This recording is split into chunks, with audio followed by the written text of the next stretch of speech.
today we are diving into what I think has got to be one of the greatest extensions that we have access to. Get ready for it. Screencastify.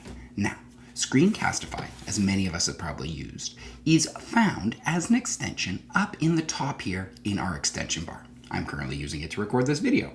Screencastify allows you to record videos, but what you may not know is Screencastify has this added feature called Screencastify Submit that allows you to create assignments so that students can respond with video in one click. Oh yeah! Caveat, after they've given it all the appropriate permissions, of course. Let's check out how we get there. So to go to Screencastify Submit, you can actually click on this when it's not recording, click the drop down and go to My Videos. But what I'm going to do is I'm going to go to app.screencastify.com. And here we are. We're inside of our home, inside of Screencastify. Now you can see we've got a lot of features. The Halton District School Board has over 36,000 users. We all have premium access. This means we can edit, create, and use Screencastify Submit. Submit is found down here, and it's very, very cool. What it allows you to do, as stated prior, is it allows you to build a custom assignment that your students will respond to using either video or a screen recording or both. So they call them topics, and they actually have templates for these topics that you could use. So let's say I was trying to do a fluency practice. What you could do if you were creating an assignment is click on it, and it asks them to record a video reading the following passage out loud.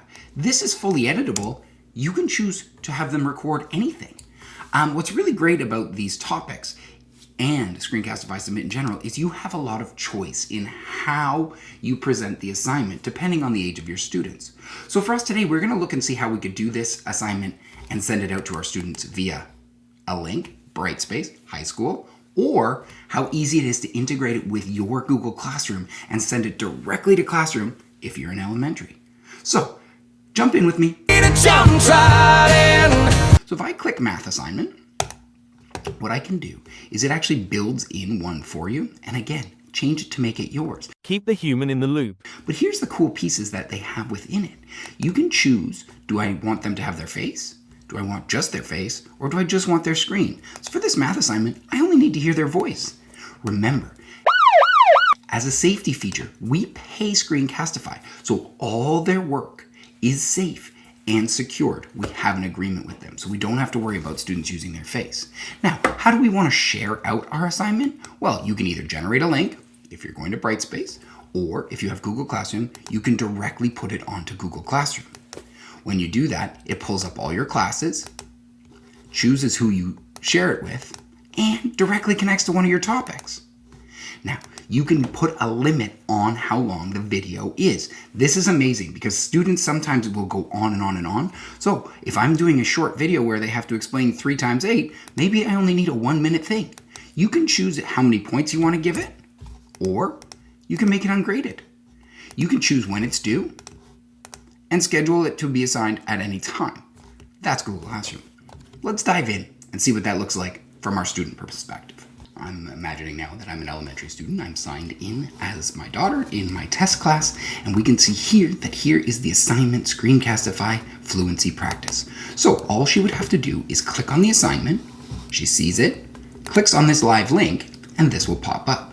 Now it's going to ask for permissions the first time we use it. We're going to sign in with Google, give it permission, make sure we trust it. Again, we're paying so that we can trust it. It will log her in. We're going to connect it to Google Classroom. Again, just going through all these steps once. And again, allowing it to have permission. We're paying for it. We know it's safe. And here is her assignment. So first thing she'll have to do is turn on her mic and webcam, and then she can record it. Okay, so we can see that Vera has turned in her assignment. She used Google Classroom to do so. When I click on the assignment, I can actually see her video right in here. Again, it's being processed. I can click play and see how it is. I can give her a grade, add comments, and send it back to her.